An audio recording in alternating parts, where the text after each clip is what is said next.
पिछले दिनों ऑपरेशन सिंदूर और उसके साथ में और भी भारत ने सफलताएं हासिल की, लेकिन साथ ही साथ में कुछ ऐसे भी प्रश्न उठे जो कि बाहरी और आंतरिक सुरक्षा जो है उसको एक प्रकार से उन्होंने बड़े रूप में हमारे सामने उजागर किया है।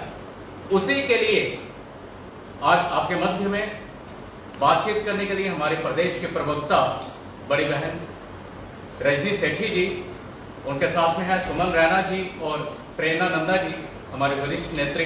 अब मैं बड़ी बहन रजनी सेठी जी से आग्रह करूंगा कि वो आपके माध्यम से सरकार और जनता के सामने ये मुद्दे प्रस्तुत करें। रजनी जी। धन्यवाद प्रदीप जी। मीडिया के इंचार्ज हमारे भाजपा के जम्मू कश्मीर के और मेरी दोनों बहनें प्रेरणा जी और सुमन जी और आप सब मीडिया के भाइयों का बहुत बहुत धन्यवाद। आप लगातार भाजपा की जो बात है वो कहीं ना कहीं जनता तक पहुंचाते हैं और सरकार तक पहुंचाने का काम करते हैं, इसके लिए तहे दिल से धन्यवाद। भाइयों, आप सब जानते हो कि पहलगाम की वारदात के बाद किस तरीके से कुछ चीजें हमारे सामने आई हैं। चाहे वो पाकिस्तान के लोग जो यहाँ रह रहे थे इलीगल तरीके से, केंद्र सरकार ने संज्ञान लिया, मिनिस्ट्री ऑफ होम अफेयर्स ने संज्ञान लिया और उन लोगों को डिपोर्ट करने का काम किया ताकि हमारी आंतरिक सुरक्षा को बरकरार रखा जाए। इंटरनल सिक्योरिटी और नेशनल सिक्योरिटी के साथ कोई समझौता नहीं किया जाएगा, ये हमारी केंद्र सरकार ने दिखा दिया।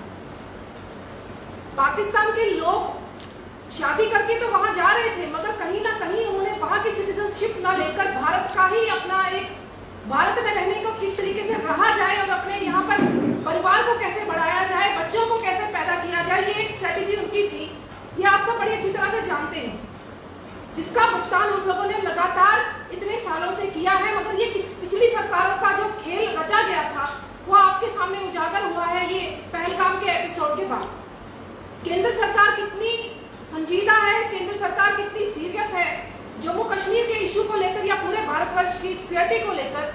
आप लोग देख रहे हैं कि आए दिन गृह मंत्री अमित शाह जी किस तरीके से बात कर रहे हैं कि हमारे यहाँ इलीगल जो माइग्रेंट्स हैं उनको यहाँ से डिपोर्ट किया जाए। अभी आप लोगों ने देखा कि बांग्लादेशी और रोहिंग्या का जो इश्यू है उसके लिए केंद्र सरकार सीरियस है और हमारा गृह मंत्रालय बात कर रहा है कि हर स्टेट और यूटी को संज्ञान लेने की जरूरत है, वेरिफिकेशन करने की जरूरत है, उनके आधार कार्ड, उनके वोटर कार्ड को चेक करने की जरूरत है और उनको यहाँ से डिपोर्ट करने की जरूरत है। वैसे ये बात की जाए, बांग्लादेशी और रोहिंग्या का इशू कोई नया इशू नहीं है, बड़ा पुराना मुद्दा है जिसको पिछली सरकारों ने बसाया। मैं उस पर नहीं जाना चाहूंगी, मगर केंद्र सरकार किस तरीके से पूरे जम्मू कश्मीर और भारत की चिंता कर रही है ये देखने को मिल रहा है। वैसे आप लोग जानते हैं कि यूएन का जो रिफ्यूजी कन्वेंशन एक्ट 1951 है उसके तहत भारत ने कोई साइन नहीं किया हुआ कि हमें कोई कंपल्शन है कि हमने यहाँ पर रिफ्यूजीज को रखना है या हमने इलीगल माइग्रेंट्स को यहाँ पनाह देनी है। इंटरनेशनल लॉ के अकॉर्डिंग भी हम पर कोई प्रेशराइज नहीं कर सकता कि हम किसी भी जो यहाँ पर उत्पाद मचाने वाले लोग हैं, जो यहाँ की इंटरनल सिक्योरिटी के लिए थ्रेट हैं, उनको यहाँ पर रखने का काम करें। मुझे लगता है कि केंद्र सरकार अपना काम कर रही है और कंसर्निंग पुलिस अथॉरिटीज को भी डायरेक्शंस दे दी गई हैं कि वेरीफाई किया जाए कि कौन से लोग यहाँ पर दंगा फसाद करने का काम कर रहे हैं, कौन से मर्डर्स में इन्वॉल्व हैं, कौन से यहाँ ड्रग्स को फैलाने का काम कर रहे हैं और कौन यहाँ टेररिज्म को बढ़ाने का काम कर रहे हैं। आप लोग सब जानते हैं कि जम्मू कश्मीर एक सेंसिटिव स्टेट थी और जो यूटी है इस समय, इसको मद्देनजर रखते हुए केंद्र सरकार ने, गृह मंत्रालय ने जम्मू कश्मीर को भी डायरेक्शन दी है हमारी पुलिस अथॉरिटी को कि जल्द से जल्द संज्ञान लिया जाए और महीने के महीने रिपोर्ट केंद्र सरकार तक पहुंचाई जाए कि कितने बंदे डिटेंशन में लाए गए हैं, कितने यहाँ से डिपोर्ट किए जाएंगे।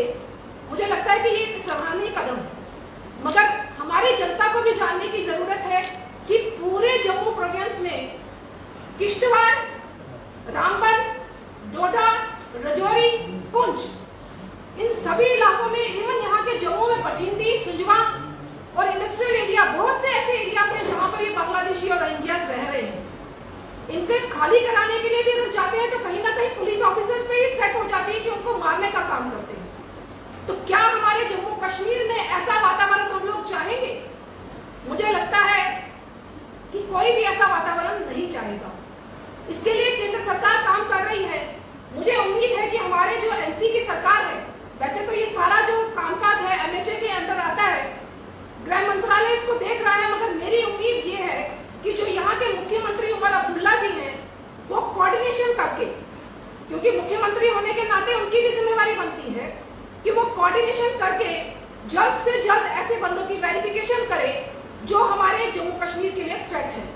आने वाले समय में केंद्र सरकार बिल्कुल स्ट्रिक्ट होने जा रही है। यहाँ पर किसी भी गैर कानूनी की तरीके से रहने वाले लोगों के लिए कोई स्थान नहीं है, ये केंद्र सरकार ने बता दिया। अलग अलग टास्क फोर्स बनाए गए हैं केंद्र सरकार के द्वारा, उनको डायरेक्शंस दे दी गई है कि कैसे रिपोर्टिंग करनी है। और आपको नॉलेज के लिए ये बता दूं कि इसकी कार्रवाई शुरू भी हो गई है। राजस्थान में करीब 148 के करीब मुझे लगता है डिपोर्ट कर दिए गए हैं बांग्लादेशी रोहिंग्या, और गुजरात में 6500 के करीब डिटेंशन सेंटर्स में रखे गए हैं। अलग अलग प्रदेशों में ये कार्रवाई चल रही है। मुझे उम्मीद है कि केंद्र सरकार और हमारी यहाँ की राज्य सरकार इसको जल्द से जल्द कोई इनिशिएटिव लेकर यहाँ पर भी डिटेंशन सेंटर जो मुझे लगता है ऑलरेडी बनाए गए थे, उन डिटेंशन सेंटर्स की कार्यवाही क्या हो रही है, उन डिटेंशन सेंटर्स में इन लोगों को वेरीफाई करके पहुंचाया जाए ताकि जल्द से जल्द उनको यहाँ से डिपोर्ट किया जाए।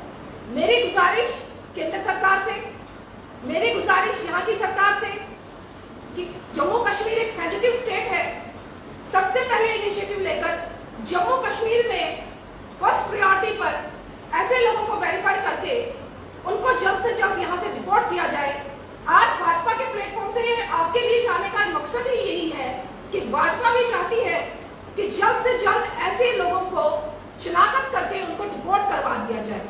जनता से भी एक अपील करना चाहूंगी कि जम्मू कश्मीर की जनता भी सचेत रहे। अपने आसपास कोई ऐसी एक्टिविटी दिखती है या कोई ऐसे लोग दिखते हैं जो आपको लगता है कि हमारी सिक्योरिटी के लिए थ्रेट है, मुझे लगता है कि सुप्रीम कोर्ट का जो वर्डिक्ट था, उन्होंने भी कहा इंडिया इज नॉट अ धर्मशाला। भारत कोई धर्मशाला नहीं है कि कोई भी आकर यहाँ बस जाएगा। इसीलिए साफ संदेश, कड़ा संदेश पाकिस्तानियों को भेज दिया गया है।